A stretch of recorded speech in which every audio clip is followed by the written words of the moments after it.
తురకపాలెం గ్రామంలో ఒక్క 3 మాసాల్లోనే సుమారుగా 30 మంది పైచులకు వరుసగా మరణించారనేటువంటి వార్త ఈ గుంటూరు జిల్లాలోనే కాదు రాష్ట్ర వ్యాప్తంగా ఒక సంచలనం సృష్టించినటువంటి వార్త. ఒకే ఊర్లో వరుసగా సుమారుగా ఒకే లక్షణాలు ఉన్నటువంటి వ్యాధులతో జ్వరం రావడం, హాస్పిటల్కి వెళ్ళటం, హాస్పిటల్ నుంచి రికవరీ రావడం, కొంతమంది హాస్పిటల్లోనే మల్టీ ఆర్గాన్ ఫెయిల్యూర్తో చనిపోవటం. సుమారుగా అన్ని కేసులు దరిదాపుగా అలాగే ఉన్నాయి. 2-3 వేరే కారణాల వల్ల కూడా జరిగి ఉండొచ్చు. టోటల్గా ఈ రకంగా జరగటం అనేది కొంత ఆశ్చర్యాన్ని కలిగించినటువంటి అంశం. ఎందుకు ఇలా జరుగుతుంది, దీనిలో అశ్రద్ధ ఎవరిది అనే దాని మీద విచారణ జరగవలసిన అవసరం ఉన్నది. దీని మీద చర్యలు శీఘ్రగతిన తీసుకోవాల్సినటువంటి అవసరం ఉంది. ప్రతిపక్షంగా ఉన్నటువంటి మేము జగన్మోహన్ రెడ్డి గారి ఆదేశాల మేరకు ఇక్కడికి రావడం జరిగింది. ఒక కమిటీ అంతా వచ్చాం. దీనిలో 4 డాక్టర్లు ఉన్నారు. వారితో కలిసి మేము ఇక్కడికి రావడానికి ప్రధానమైన కారణం ఏంటంటే మిమ్మల్ని అందరినీ పరామర్శించడం, ఈ ఊళ్ళో విషయాలు తెలుసుకొని ఈ ప్రభుత్వం మీద ఒత్తిడి తీసుకురావడం కోసం. ఈ ప్రభుత్వం దీన్ని వదిలేస్తున్నది, వైఎస్ఆర్ కాంగ్రెస్ పార్టీ వచ్చి గళమెత్తితే ఈ ప్రభుత్వం చర్యలు తొందరగా జరుగుతాయి అనేది ప్రధానమైనటువంటి ఉద్దేశం. అందువల్లనే మేము వస్తున్నామని తెలిసిన తర్వాతే స్థానికంగా ఉన్న ఎమ్మెల్యే గారు వచ్చారు, కలెక్టర్ గారు వచ్చారు. నిన్న నుంచి వద్దామని ప్లాన్ చేస్తున్నాం. సరే వచ్చారు, మంచిదే. మా ఉద్దేశం కూడా అదే. వాళ్ళు రావాలి, ఇక్కడ అన్ని విషయాలు తెలుసుకోవాలి, తక్షణమే చర్యలు తీసుకొని మరిన్ని మరణాలు జరగకోకుండా తగిన చర్యలు తీసుకోవాలనేది మా విజ్ఞప్తి, మా డిమాండ్ కూడా. సుమారుగా 30 పైచీలకు మరణిస్తే దానిలో అందుబాటులో ఉన్నటువంటి ఒక 15 ఇళ్లకు వెళ్ళి వారి భార్యల్ని లేదా వారి తల్లిదండ్రుల్ని పలకరించి వారికి చేదోడు వాదోడుగా ఉంటామమ్మా అని చెప్పి జగన్మోహన్ రెడ్డి గారి ఆదేశాల మేరకు మేము ఇక్కడికి వచ్చామని చెప్పి రావటం జరిగింది. మొత్తంగా గ్రామంలో పరిశీలిస్తూ ఉన్నాం. గ్రామంలో ఉన్నవారిని, పెద్దల్ని, చాలామందిని ఇక్కడ మన నక్కా నాగేశ్వరరావు కానీ, అంజిరెడ్డి కానీ, ఇంకా పెద్దలు, ఆయన పేరేంటి, క్రాంతి కానీ, ఇంకా చాలామంది పెద్దల్ని నిన్న నుంచి కూడా మేము సంప్రదిస్తున్నాం. అసలు ఏం జరుగుతుంది, ఎందుకు ఈ విధంగా జరిగింది అనేది. సరే, డాక్టర్లు వచ్చి పరిశీలించి ఏం చెప్తారో సంగతి తర్వాత, ముందు ప్రాక్టికల్గా ఏముంది అని ఆలోచిస్తే ఈ ఊర్లో వాటర్ పొల్యూషన్ ఉంది అని మాకు తెలియదు. మాకున్న సమాచారం నిజమో కాదో కలెక్టర్ గారు, శాసనసభ్యులు లేదా ఆరోగ్య శాఖ మంత్రి దీన్ని పరిశీలించాలని మనం చేస్తున్నాం. ఇక్కడ వాటర్ని ట్యాంకు ద్వారా మీరు సరఫరా చేస్తున్నారు. ఆ ట్యాంకులోకి ఎక్కడి నుంచి నీరు తీసుకువెళ్తున్నారని మాకు తెలిసిన సమాచారం అంటే అక్కడ సంజీవయ్య గుంట అని ఉంది. ఆ గుంట దగ్గరికి వెళ్ళాం మేము. బహుశా తాగునీరు కాదు, నీరు పోసుకోవడానికి అయి ఉండొచ్చు. ఎక్కడి నుంచి అయినా సరే ట్యాంకులోకి అది ఎక్కించి దాన్ని సరఫరా చేసినప్పుడు కంటామినేషన్ వస్తుంది. ఇది నిజమా కాదా ఆలోచించమని మనం చేస్తున్నాం. మాకు వచ్చినటువంటి సమాచారం, ఆ గుంటలోకి నీళ్లు ఎక్కడి నుంచి వస్తున్నాయి, కొండల మీద నుంచి వస్తున్నాయి. కొండలు దేని దాటుకుంటా వస్తుంది, అక్కడ బ్లాస్టింగ్ జరిగితే ఆ బ్లాస్టింగ్లో నుంచి కారి వస్తున్నాయి. అంటే బ్లాస్టింగ్ మెటీరియల్స్ ఇవన్నీ ఫిక్స్ అయ్యి దానిలోకి వస్తే అవి మీరు తోడి ఓవర్ హెడ్ ట్యాంక్ పంపుతున్నారు. ఓవర్ హెడ్ ట్యాంక్ నుంచి వస్తుంది, స్నానాలు చేసుకుంటున్నారు, ఏం చేసుకుంటున్నారు తెలియదు మరి పేద ప్రజానీకం. దీనివల్ల ఈ కంటామినేషన్ వచ్చింది అనేటువంటి ఒక అభిప్రాయం ప్రజల మధ్యలో ఉంది. ఇది ఒకటి. రెండవది ఏంటంటే అది వారి నమ్మకం. సర్వే రాళ్ళు మార్చారు ఈ మధ్యన. నేను ఇందాక ఎమ్మెల్యే గారు అన్నాడు పొలిమేర రాళ్ళు, సర్వే రాళ్ళు వేయలేదు, పొలిమేర రాళ్ళు. ఆయన అన్నాడు ఏదో బొడ్రాయి అన్నాడు. బొడ్రాయి కాదు, చుట్టూరా ఉన్న సర్వే రాళ్లను లేదా ఆ పొలిమేర రాళ్లను మార్చారు అని. అది ఒక సెంటిమెంట్ వల్ల, దానివల్ల కూడా ఇది జరుగుతుంది అనేటువంటి భావన ప్రజల్లో ఉన్నది. ప్రధానంగా మేము చెప్పదలుచుకున్నది ఏంటంటే నాకు తెలిసినంత వరకు ఆ నమ్మకాలు వేరు. వాటర్ సరిగా వీరికి డిస్ట్రిబ్యూషన్ జరగటం లేదు. వాటర్లో కంటామినేషన్ ఉన్నది. అది ఎక్కడి నుంచి వస్తుంది, మేము చెబుతున్నటువంటి సోర్స్ ఒకటి. అయితే ఇక్కడ నాకు చాలా చిత్రం వేసిందంటే, ఇందాక వచ్చిందో చెప్పారు, ఈ గ్రామంలో బోర్లు వేసి గుంటూరుకు వాటర్ సప్లై చేస్తారు. నా బోటి ఒక బోర్ వేసుకుంటాడు, ఒక్కో ట్యాంక్ ఎంత తీసుకుంటాడు, పంపిస్తాడు. కానీ ఇక్కడ వాళ్ళకి మాత్రం నీళ్లు వాళ్ళకి మాత్రం వెళ్తున్నాయి. ఇది ధర్మమేనా? ఈ ప్రభుత్వాన్ని అడుగుతా ఉన్నా, ఈ శాసనసభ్యుని అడుగుతా ఉన్నా, ఇక్కడ స్థానికంగా ఉన్న నాయకులను అడుగుతా ఉన్నా, అయ్యా మీరు గుంటూరు తీసుకెళ్లి ట్యాంకుల ద్వారా అమ్ముకుంటున్నారు, కానీ ఇక్కడ గుక్కెడు మంచినీళ్ళు కొనుక్కోవాల్సి వస్తుంది, మినరల్ వాటర్. నేను మనవి చేస్తున్నా, మొదటి డిమాండ్గా నేను ఈ ప్రభుత్వాన్ని చేయదలుచుకున్నది ఏంటంటే ఇవాళ నుంచి కనీసం కొన్ని రోజుల పాటు మినరల్ వాటర్ని ఇంటికి ఫ్రీగా ఇవ్వండి. ఈ ఎపిడమిక్ తగ్గేంత వరకు ఫ్రీగా ఇచ్చేటటువంటి పరిస్థితిని మీరు కల్పించండి అనేది నా మొట్టమొదటి డిమాండ్గా నేను చెప్పదలుచుకున్నాను వైఎస్ఆర్ కాంగ్రెస్ పార్టీ తరఫున. రెండవది ఏంటంటే చనిపోయిన వాళ్ళని మేము చూసాం.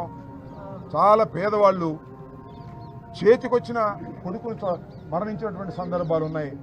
వాటన్నిటిని పరిశీలించి ప్రభుత్వం వైపు నుంచి కాంపెన్సేషన్ వారికి ఇవ్వవలసినటువంటి అవసరం ఉన్నది. వారి జీవితాలని, మిగిలిపోయినటువంటి వారి కుటుంబ సభ్యుల్ని ఆదుకోవాలంటే ప్రభుత్వం తక్షణమే వీరికి కాంపెన్సేషన్ ని ఇవ్వాల్సినటువంటి బాధ్యత ఉన్నది అని కూడా ఈ సందర్భంగా చెబుతూ ఉన్నా. దానితో పాటు వీరికి వాటర్ సప్లై చేసేంత వరకు ఇక్కడ నుంచి వాటర్ వెళ్లడం సమంజసం కాదు. దీన్ని కూడా ఆలోచన చేయవలసిందిగా నేను ఈ సందర్భంగా చెప్పదలుచుకున్నాను. ఈ విధంగా ఈ గ్రామంలో ఇంత విచిత్రమైనటువంటి మరణాలు మొత్తం దేశాన్ని, రాష్ట్రాన్ని కబళించి వేస్తున్నాయి. ఏంటి ఒకే గ్రామంలో 30 మంది 2 నెలలు చనిపోవడం, ఒకే రకమైన లక్షణాలు కలిగి, ఇంకా మిగతా వాళ్ళ పరిస్థితి ఏంటి? మిగతా వాళ్ళు ఊళ్ళో పెట్టి వెళ్ళిపోవాల్సిన పరిస్థితి ఏర్పడుతుందే. ఏదో ధైర్యం ఉన్న వాళ్ళు ఉండాలి, ధైర్యం లేని వాళ్ళు వెళ్ళిపోవాలనే పరిస్థితిలో ఉన్నారు. ఇవాళ సరే ప్రభుత్వం ఆలస్యంగానే మేల్కొంది. మేము వస్తున్నామని తెలిసి ఇంకా స్పీడ్గా చేసింది. మేము వచ్చింది కూడా అందుకే. మేము వస్తున్నామని తెలిస్తే ప్రభుత్వం స్పీడ్గా చేస్తుంది. ఎమ్మెల్యే గారు వస్తారు, మంత్రి గారు వస్తారు. ఇందాక నేను చూసా, ఆరోగ్య శాఖ మంత్రి గారు అధికారుల మీద నిప్పులు జరిగాడంట. ఇప్పుడు చెప్తాను, ఇప్పుడు నిప్పులు జరగడం ఎందుకు? అంతకుముందు జరగపోయావా నిప్పులు? అంటే మేము వస్తున్నాం కాబట్టి నిప్పులు జరుగుతాడు, అధికారుల మీద నెట్టేస్తాడు. రాజకీయంగా మీరు ఏం చేస్తున్నారని అడుగుతా ఉన్నా. ఇక్కడ పార్లమెంటు సభ్యులు ఏం చేస్తున్నారు? ఇక్కడ శాసనసభ్యులు ఏం చేస్తున్నారు? ఆరోగ్య శాఖ మంత్రి ఏం చేస్తున్నాడు? వీళ్ళందరూ అధికారుల మీద నెట్టేయాలనేటువంటి ప్రయత్నం చేస్తారు. ఇవాళ హడావుడిగా తీసుకొచ్చి 4 రోజుల క్రితం ఇక్కడ క్యాంప్ పెట్టారు. 30 మంది చనిపోయిన తర్వాత ముందుగా ఎందుకు మేల్కోలేకపోయింది ఈ ప్రభుత్వం? ఆర్ఐలు ఉంటారా? మెడికల్ ఆఫీసర్స్ ఉంటారా? వీళ్ళందరూ ఏం చేస్తున్నారు? ఎప్పటికప్పుడు సమాచారం లేదా? 4 రోజుల ముందు దేనికి ఇచ్చారు? దేనికి? రైట్. 4 రోజుల క్రితం వాటర్ సరిగా లేదని కలెక్టర్ గారికి మెమోరాండం కూడా ఇచ్చారంట వైఎస్ఆర్ కాంగ్రెస్ పార్టీ తరఫున. అయితే దాని గురించి కూడా పట్టించుకోవడంలా. అంటే చేతులు కాలిన తరువాత ఆకులు పట్టుకునే పరిస్థితుల్లో 30 మంది చనిపోయిన తర్వాత ఇవాళ ఆర్భాటం చేస్తా ఉన్నారు. నేను ఈ రాష్ట్ర ముఖ్యమంత్రి నారా చంద్రబాబు నాయుడు గారికి చెప్తున్నా, తక్షణం మేము హెల్త్ మినిస్టర్ పంపించాను. ఇమీడియట్గా పంపించండి. ఇక్కడ పంపించి వాస్తవాలు తెలుసుకోండి. ఇక ముందు ఒక్క ప్రాణం కూడా పోయినా దానికి బాధ్యులు మీరేననేది కూడా ఈ సందర్భంగా నేను చెప్తున్నాను నారా చంద్రబాబు నాయుడు గారు. కాబట్టి ఇక చనిపోయిన ప్రాణాలు పోయిన వాళ్ళు పోయారు, వాళ్ళని తీసుకురాలేము. కానీ వాళ్ళని ఆదుకునే ప్రయత్నం చంద్రబాబు నాయుడు గారు మీరు చేయాలి. వారి కాంపెన్సేషన్ ఇచ్చి వాళ్ళని ఆదుకునేటువంటి పరిస్థితి కూడా మీరు చేయకపోయినట్లయితే దుర్మార్గమైన ప్రభుత్వంగా దీని మీద గుర్తింపు ఉంటుంది. కాబట్టి తక్షణమే దీని మీద ప్రభుత్వం యాక్షన్ తీసుకోవాలని, యాక్షన్ తీసుకోకపోతే మేము ఊరుకోమని, దీన్ని మళ్ళా విజిట్ చేస్తాం. ఇక్కడ నుండి ప్రజానీకాన్ని చైతన్యపరుస్తాం. డాక్టర్లు చెప్పారు, వేడి నీళ్ళే తాగండి, చల్లార్చుకుని తాగండి. వేడిని బోర్ నీరైనా సరే ఏదైనా వేడి చేసి ఆ వేడి చేసిన నీరు చల్లార్చుకుని తాగమని చెప్తున్నారు.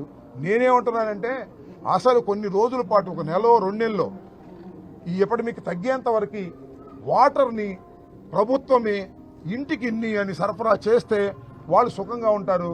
వాళ్ళేమో కొంతమంది కొనుక్కోగలిగిన వాళ్ళు కొనుక్కుంటున్నారు, కొనుక్కోలేని వాళ్ళు ఆ ట్యాంకు నుంచి వచ్చి తాగుతున్నారేమో. ఏం జరుగుతుందో అర్థం కాదు. సాయిల్ కంటామినేషను, వాటర్ కంటామినేషను మేము చెప్పగలిగింది ఇదివరకు పైగా నాకు అర్థం కాదు అంటే నేను గుచ్చి అడిగా, ఎప్పుడు కూడా లేదంట సంజీవయ్య గుంట నుంచి నీళ్ళు ఎత్తి దానిలో పోయటం ఫస్ట్ టైం అంట. ఎందుకు చేస్తున్నారు ఇవాళ? దేనికోసం చేస్తున్నారు? ఇది కారణం కాకపోవచ్చా? ఇదే కారణం అవ్వచ్చు కదా. ఆ సంజీవయ్య గుంటలో నుంచి వెళ్ళినటువంటి నీరు ఆ ట్యాంకుకు వెళ్ళి ట్యాంకు నుంచి ఇళ్లకొచ్చి ఇళ్లలో స్నానం చేస్తేనో లేకపోతే దేనిలోనో చేస్తేనో వచ్చి ఉండొచ్చు కదా. దాని స్కోప్ ఉంది కదా. దీన్ని కూడా మీరు ఆలోచించాలని ఈ సందర్భంగా మనవి చేస్తూ, ఈ గ్రామంలో ఉన్నటువంటి ప్రజానీకం ధైర్యంగా ఉండండి.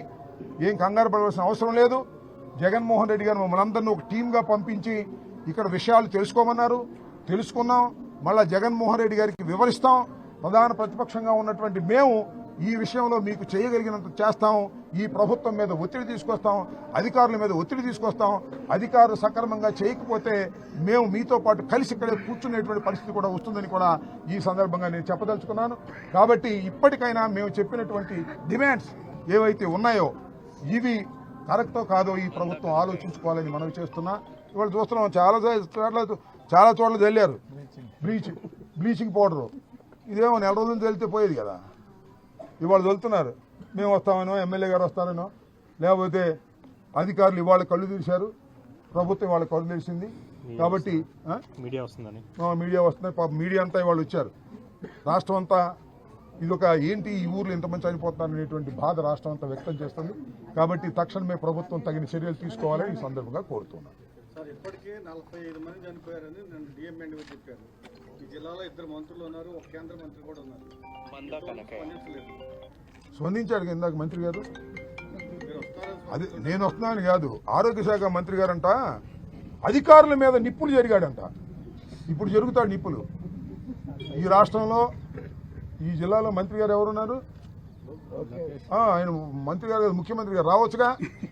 నేను ఇంకా రాజకీయాలు మాట్లాడదలుచుకోలేదు, కానీ అశ్రద్ధ చేస్తున్నారు. ప్రజారోగ్యం పట్ల అశ్రద్ధగా వ్యవహరిస్తున్నది ఈ ప్రభుత్వం అని చెప్పడానికి ఇది ఒక తార్కాణం. ఇవాళ నాకు ఎవరో ఇందాక చెప్తున్నారు, మరి నిజం ఒకటిదో ఎమ్మెల్యే గారు అన్నారంట, వైసీపీ ప్రభుత్వంలో శానిటేషన్ సరిగ్గా లేకపోవటం వల్ల ఏమన్నారు?